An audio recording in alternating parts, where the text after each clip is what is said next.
Hey there, how's it going? It's Victoria here, and I help educators, coaches, and consultants attract and convert more clients on autopilot. But in this video today, I'll be explaining how the richest and the wealthiest people think and how they build systems around them so that instead of working in the business, they can work on it.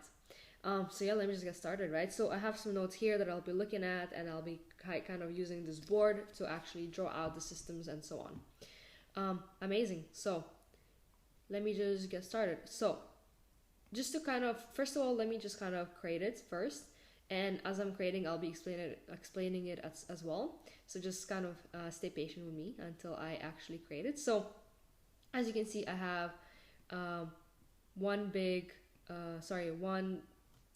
one square. Actually, there's gonna be more squares, but right now I'm having a triangle here, and then there's another square right here that goes, and then the last square is here. And then of course different systems, they are created from different elements, but they also need to be connected, right? So oh geez, what happened here? Okay, so let me just kind of use actually just like this, and then I'll have another one here, and then I'll have one that goes here.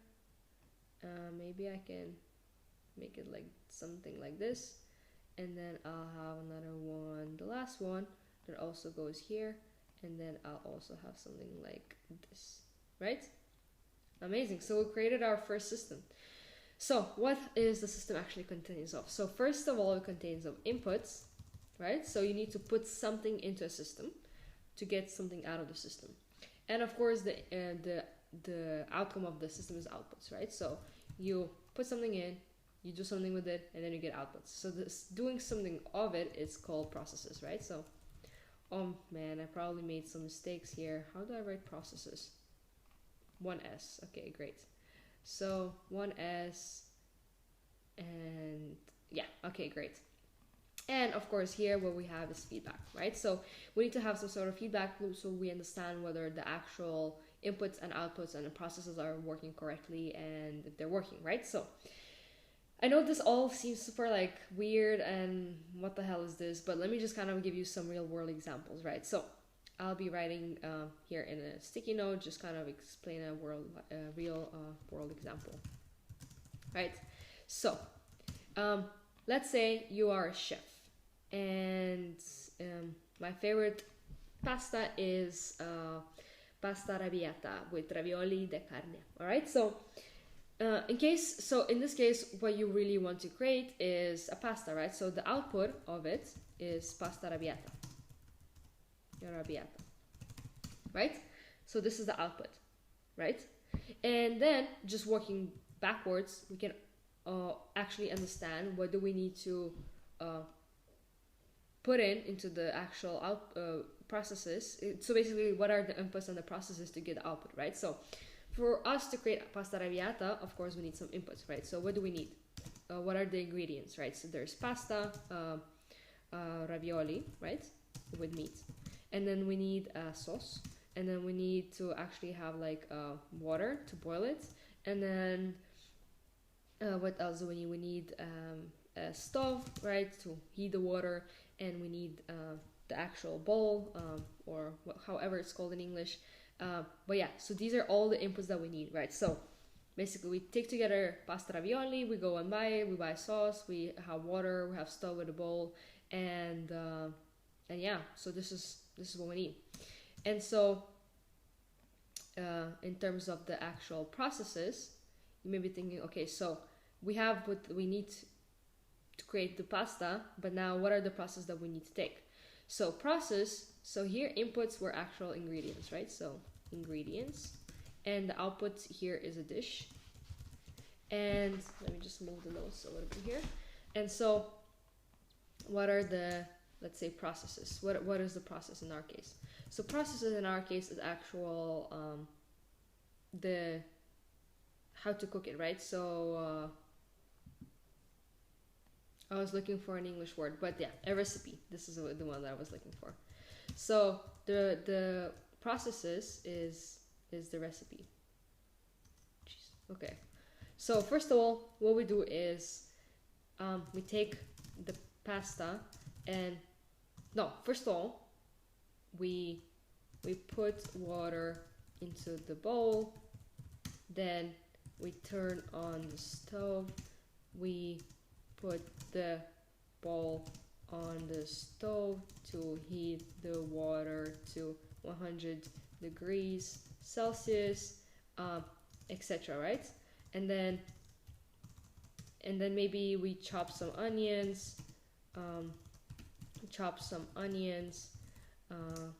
we put the sauce, etc. Right? So the processes in this case are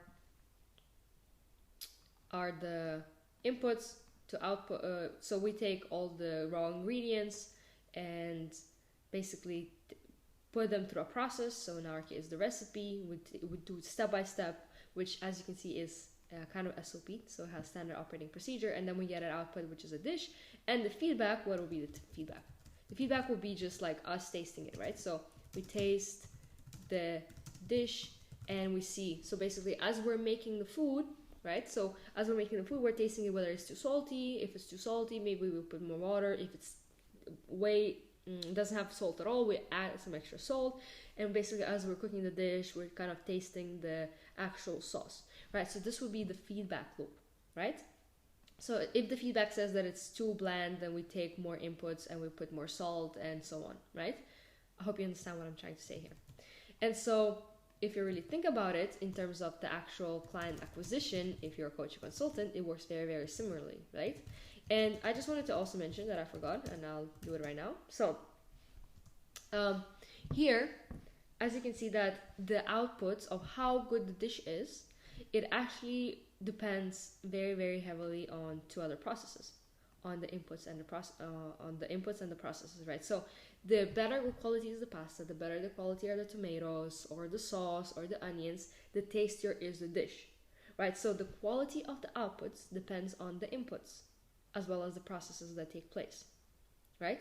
In case if we overboil the pasta or we, I don't know, mix onions with garlic and now it makes a really bad taste, it also affects the outputs, right? And so what is really important here to understand is that, if you want to make really good pasta, you need to kind of just take these into account and make them as controlled as possible. So let me just kind of get into the actual client acquisition. So what are the inputs, right? The inputs are all the humans in your niche, right? That you could reach out to, right? If you're like a business coach, there's a bunch of business owners, right? So all the humans in your niche.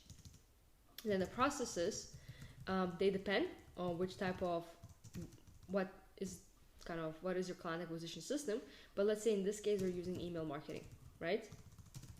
So the processes would be actual email of the copy, the cadence that you send the copy at, the call to action, and maybe even the actual channel that you use. Why are you using only email? Maybe you should be using DMs, etc., right? And so on, right?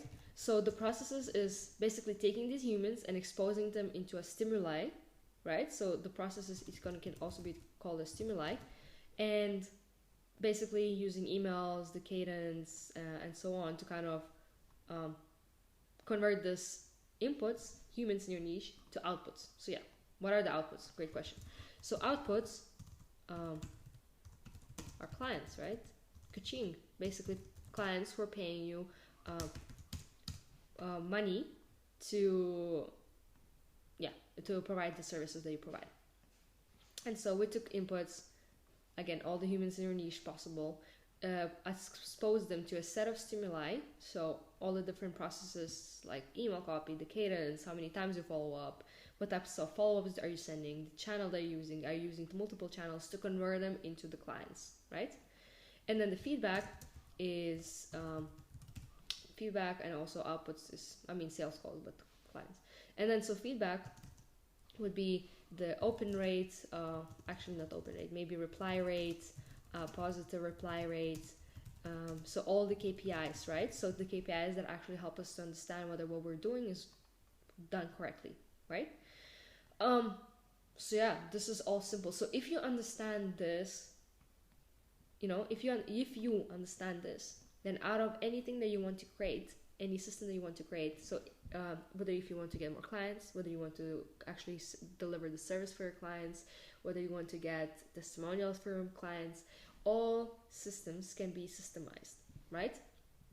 And so what I also want to kind of explain, just like to put some caveat, so for every for every process, so this is a, let's say, kind of high level view, right? So to get clients, you need people and you need to kind of walk them through a process. But for every small process, so have to actually write a copy is also a mini system in itself, right? So the way to write a good email copy, also you need to have basically break it down, how to write a good headline, how to write a good body, how to write a good CTA, and so on, right? So all of these systems, these processes in itself also have a mini system, right?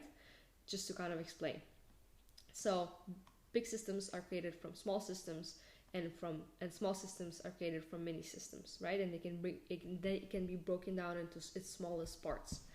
So yeah, if you want to become rich, start thinking as a scientist and as a system creator, because I don't think you want to be a freelancer or a coach, one person team forever.